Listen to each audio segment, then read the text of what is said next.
سود کی بات ہم نے کی، سود کے تعلق سے وعید بھی آپ نے سنی۔ ممکن ہے کہ بعض لوگ یہ کہتے ہوں گے کہ بھئی ہم کہاں لوگوں کو سینکڑا پر پیسہ دیتے ہیں کہ سینکڑا میں 2 روپیے 3 روپیے ہم کو دے دو۔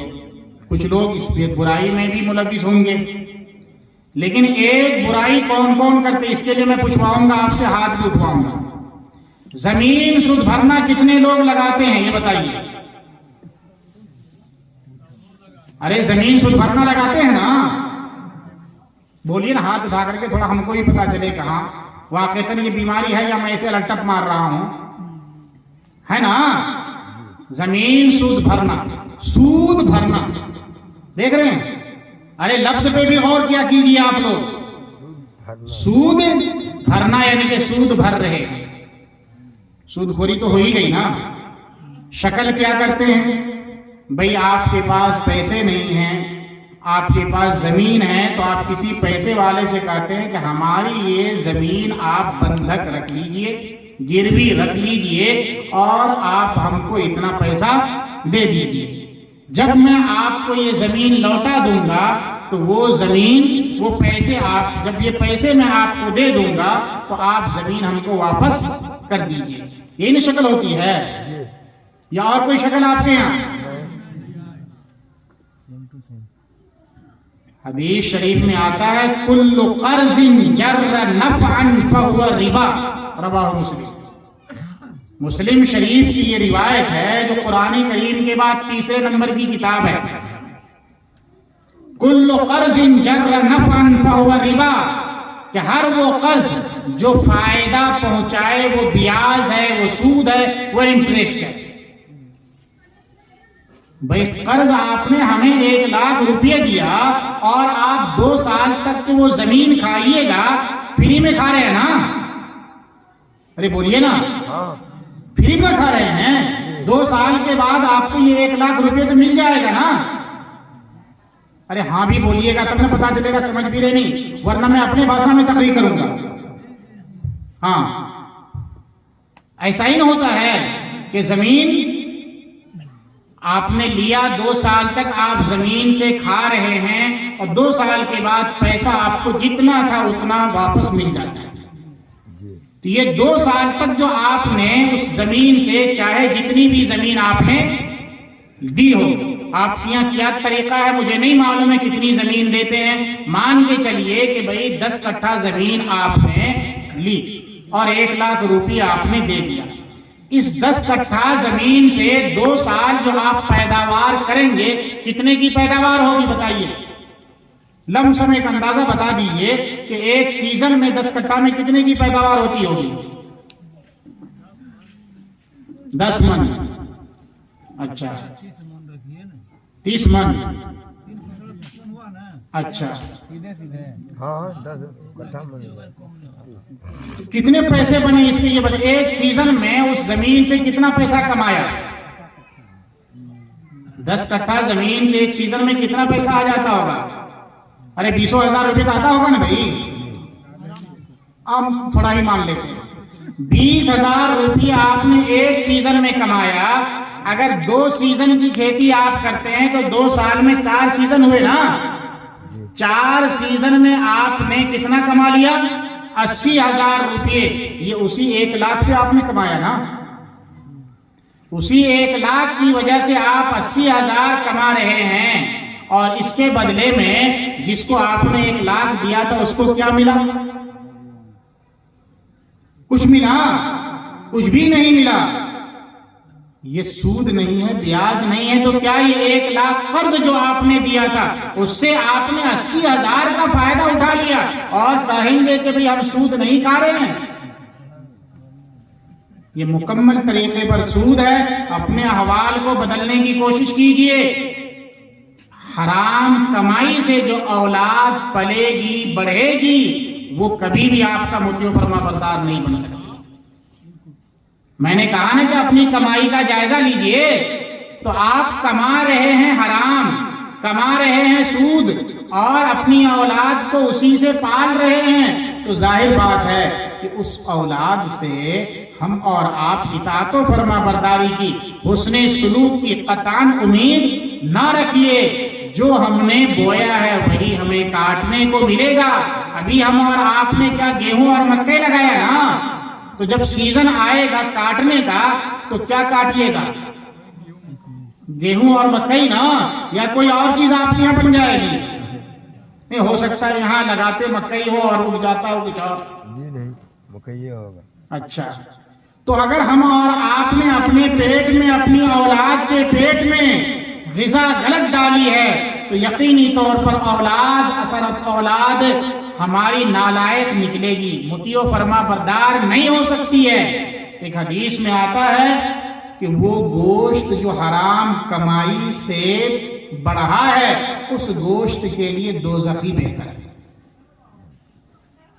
یعنی وہ جس نے حرام کی کمائی لگی ہوئی ہے اور انہوں نے حرام کھا کر کے اپنے آپ کو پالا ہے، تو گویا کہ جہنم کے لیے اپنے آپ کو تیار کر۔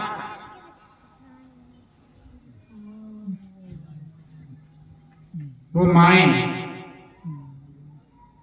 ان کو بھی جائزہ لینا چاہیے اپنی زندگی کا، جنہیں یہ شکوہ ہے کہ ہماری بیٹی ہماری بات نہیں مان رہی ہے، ہماری بہو ہماری بات نہیں مان رہی ہے۔ جب وہ دودھ پلا رہی ہے تو کس طریقے پر پلا رہی ہے؟ وہ دودھ ان کے لیے حلال بھی ہے یا نہیں ہے؟ دودھ کی جو پیدائش ہو رہی ہے آپ کے اندر، آیا وہ پیدائش کسی حرام کمائی کی تو نہیں ہے؟ حرام کمائی کا دودھ پلائیں، اللہ کی نافرمانی کر کے، نماز بھی نہیں، روزے بھی نہیں، جھوٹ پھوس بولنا، غیبت چغلخوری کرنا، یہ ساری کی ساری چیزیں ہم کر رہے ہو، اور پھر یہ امید رکھیں کہ ہمارا بچہ حسن بصری بن کر کے پیدا ہو، یہ لچا لفنگا پیدا ہوگا، گنڈا پیدا ہوگا، حسن بصری کبھی بھی پیدا نہیں ہو سکتا۔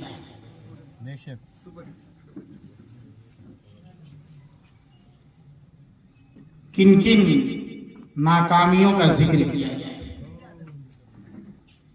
کتنی خامیاں اور کتنی گڑبڑیاں۔ سب سے بڑی بات تو یہ ہے کہ ہم جو مسجد کی توسیع کرنے کے لیے یہاں توسیع کی بنیاد رکھنا چاہ رہے ہیں کہ مسجد اور بڑی بنائیں گے، تو 100% ہم نمازی ہیں۔ کیا یہ جو مسجد ہے یہ مسجد 5 وقت بھر جاتی ہے؟ بتائیے، فجر میں کتنے لوگ تھے آج؟ امام صاحب ہیں یہاں پہ؟ امام صاحب کہاں آئے ہو؟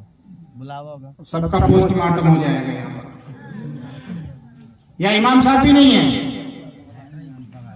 جنہوں نے فجر کی نماز آج یہاں پڑھی ہے وہ بتائیں کہ کتنے لوگ تھے فجر میں؟ 15 آدمی۔ بتائیں 15% تو بہت زیادہ ہو گیا۔ مجھے لگتا ہے کہ 15-16 آدمی ہے، تو کیا 100 ہی آدمی اس بستی میں رہتے ہیں کہ 15% ہو گیا؟ ارے بھیا، جب ہماری فجر کی نماز کی صورتحال یہ ہے اور نمازوں کا کیا حال رہتا ہوگا ہم اور آپ سب جانتے ہیں، تو پھر مسجد اتنی بڑی بنا کر کے کیا فائدہ؟ پہلے تو اسی مسجد کا پیٹ بھریں۔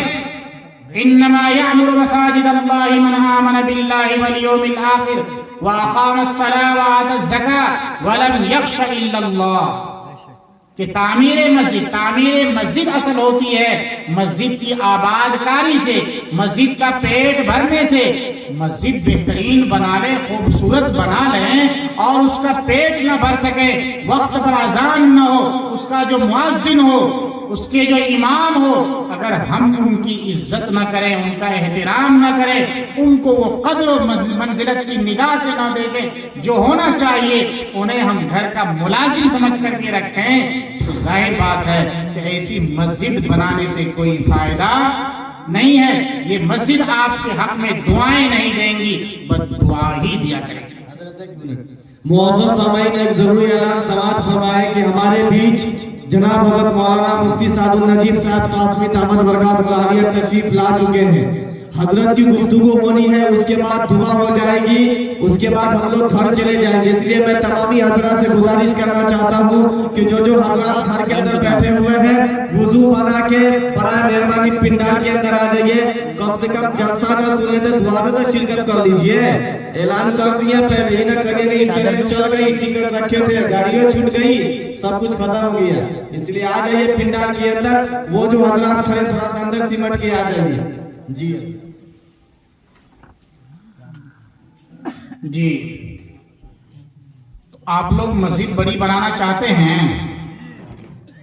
مسجد کے تعلق سے تو اصل گفتگو مفتی صاحب کریں گے، مفتی جاوید صاحب۔ مجھے صرف یہ بتانا ہے کہ مسجد بنا کر کے ایسے ہی چھوڑ دیجئے گا یا مسجد کا پیٹ بھی بھریے گا؟ مسجد کا پیٹ بھرنا کیا، اس مرتبہ جتنا مکئی ہوگا نا سب جا کر کے دے دیجئے گا اسی میں، کہ یہیں رکھ دیتے ہیں؟ یہ پیٹ بھرنا تو نہیں ہوگا، مسجد کا پیٹ بھرنا یہ ہے، اور مسجد کی تعمیر، مسجد کی آباد کاری اصل یہ ہے کہ اس کو اللہ کے ذکر سے، اللہ کی یاد سے، نماز سے اور ذکر الہی سے سرشار کیا جائے، اس سے اس کو بھرا جائے، پانچوں نمازیں وقت پر ہوں، اور ہر نماز میں نمازیوں کی تعداد اتنی ہو کہ مسجد کھچا کھچ بھر جائے۔ امام صاحب کے تعلق سے ایک بات مجھے یاد آ گئی، وہ بھی میں کہہ دیتا ہوں۔ امام صاحب جو ہوں گے آپ لوگ ان کو پیسہ دیتے ہوں گے نا، یا فری میں پڑھاتے ہیں؟ پیسہ دیتے ہیں۔ کتنا پیسہ دیتے ہیں؟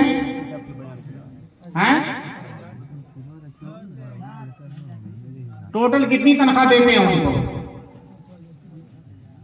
چلیے 7,000 10,000 دیتے ہوں گے، نہیں بولیے گا آپ لوگ، ہم کو پتا ہے 8,000 سمجھے، 8,000 دے رہے ہیں۔ 8,000 میں کون آدمی جو یہ کہہ سکتا ہے کہ ہمارا گھر چل جائے گا؟ آپ کا گھر 8,000 میں چل جاتا ہے سب آدمی کا؟ یہ مولوی خالی پیٹ پر پتھر باندھے گا، پیٹ پر پتھر باندھنے کی حدیث مولوی ہی کے لیے ہے کہ 8,000 روپے میں آپ ان کو پانچوں وقت آپ کو نماز بھی پڑھائے گا، اور وہ کام جو دین کا اہم ستون ہے، اور اس امام سے آپ نہ معلوم کیا کیا کام کرواتے ہیں۔ مرے تو کفن کے کپڑے بھی وہی پاڑے، غسل کے طریقے بھی وہی بتائے، بچہ پیدا ہو تو اذان بھی جا کر کے وہی دے بچے کے کان میں، اور بھی نہ معلوم کیا کیا کام ہے، وہ سارا کا سارا کام وہی بیچارہ امام کرے گا، اور اس کی تنخواہ ہے 8,000۔ بہت دے دیا۔ بعض لوگ کہتے ہیں کہ ارے کتے دے آپ بہت بیٹھ۔ ظاہر بات ہے کہ اگر آپ اتنی تنخواہ امام صاحب کو دیجئے گا تو امام کبھی بھی امام نہیں بن سکتا، وہ گھر کا نوکر ہی کہلائے گا۔ ہمارے یہاں امام اور مؤذن کی جو قدر ہے، ابھی چند دنوں پہلے میں نے ایک جگہ واقعہ سنایا، وہ حضرت تھانوی رحمۃ اللہ علیہ کے واقعات ہیں، بس اس واقعے کو سنا کر کے میں اپنی بات ختم کر دوں گا۔ بڑے بڑے دو عظیم مقرر آپ کے سامنے میں موجود ہیں۔ حضرت تھانوی رحمۃ اللہ علیہ لکھا ہے کہ ایک دفعہ مؤذن صاحب کو ہدیے میں کھیر آئی، مؤذن صاحب کو ہدیے میں کھیر آئی، مؤذن صاحب بڑے خوش ہوئے، کہا کہ ماشاءاللہ جو بچہ لے کر کے آیا، پوچھا کہ کیا کچھ خاص پروگرام تھا کیا کہ کھیر لے کر کے آئے؟ تو اس بچے نے کہا کہ وہ پروگرام کچھ بھی نہیں تھا، گھر میں کھیر بنی تھی، اس میں کتا نے منہ ڈال دیا، تو امی نے کہا کہ پھینک کے کیا کرو گے، جاؤ مؤذن صاحب کو۔ ابھی بات ختم نہیں ہوئی، ابھی بات ختم نہیں ہوئی ہے۔ اس کے بعد مؤذن صاحب نے پلیٹ لیا اور یوں زور سے پھینکا۔ پلیٹ اس زمانے میں ہوتی تھی مٹی کی، بڑے بوڑھوں نے دیکھا ہوگا، ہم نے بھی دیکھا ہے، پلیٹ تھی مٹی کی، وہ پلیٹ ٹوٹ گئی، بچہ لگا رونے کے لیے۔ مؤذن صاحب نے بچے کو ڈانٹا کہ نالائق کمبخت کہیں گے، ایک تو گندی کھیر لے کر کے آیا اور میں نے پھینکا تو اس کے اوپر رو رہا ہے۔ بچہ نے جو بات کہی ہے وہ دھیان سے سنیے۔ بچے نے کہا کہ میں اس لیے رو رہا ہوں کہ اس پلیٹ میں میری اماں بابو کا گوں پھینکا کرتی تھی، یہ پلیٹ ٹوٹ گئی ہے، گھر جاؤں گا تو امی مارے گی۔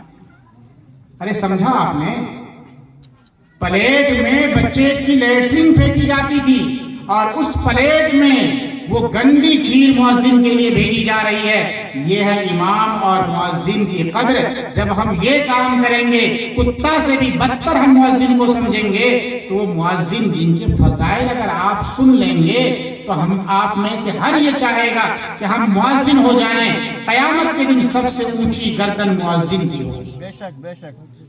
حدیث میں آتا ہے کہ مؤذن کی اذان کی آواز جہاں تک پہنچتی ہے، وہاں تک کی تمام مخلوقات ان کے حق میں دعائیں دیں گی، شہادت دیں گی۔ اسی لیے حدیث میں یہ بھی آتا ہے کہ جب اذان کی آواز شیطان سنتا ہے، بھاگتا ہے، زور سے ری خارج کرتا ہوا، زور سے پاپتا ہوا جاتا ہے۔ کیوں؟ تاکہ اس کے کان میں مؤذن کی آواز نہ آئے، ورنہ کل قیامت کے دن اس ازلی دشمن کو بھی اس مؤذن کے حق میں گواہی دینی پڑے گی۔ گواہی سے بچنے کے لیے وہ یہ گھناؤنا عمل کرتا ہوا جاتا ہے۔ یہ فضیلت ہے مؤذن کی، یہ فضیلت ہے امام کی، اور ہم اور آپ اس کو گھر کا نوکر سمجھ کر کے رکھتے ہیں، تو ظاہر بات ہے کہ وہ امام نہیں بن سکتا ہے۔ ضرورت اس بات کی ہے عزیزوں، نوجوانوں، بزرگوں، بچوں، علماء، حفاظ، سب سے کہ ہم اور آپ اپنی انفرادی زندگی کو بھی سدھاریں۔ جب ہم اور آپ انفرادی زندگی کو سدھاریں گے تو یقینی طور پر ہماری اجتماعی زندگی بھی سدھرے گی، اس لیے کہ فرد سے مل کر کے افراد اور ایک سے مل کر کے سماج اور سوسائٹی بنتی ہے، تب جا کر کے بہترین سماج اور بہترین صالح معاشرہ تشکیل پا سکتا ہے۔ امید یہ ہے کہ آپ نے بیان کے آغاز پر، بیان کے شروعات میں جو نیت کی تھی، جو وعدہ کیا تھا، اس پر کھرے اتریں گے۔ اس لیے میں آپ کو پھر اخیر میں وہ وعدہ یاد دلا کر کے رخصت ہوتا ہوں کہ جو باتیں کہہ دی گئی ہیں آپ اپنی زندگی میں اتاریں گے۔ ہاتھ اٹھا کر کے تو کہہ دو اللہ کے بندے انشاءاللہ۔ اللہ تعالیٰ سب سے پہلے مجھ ناچیز کو اور پھر آپ سبوں کو بھی ان کہی ہوئی باتوں پر عمل کرنے کی توفیق عطا فرمائے۔ این دعا از من و از جملہ جہاں آمین بعد وما علینا الا البلاغ۔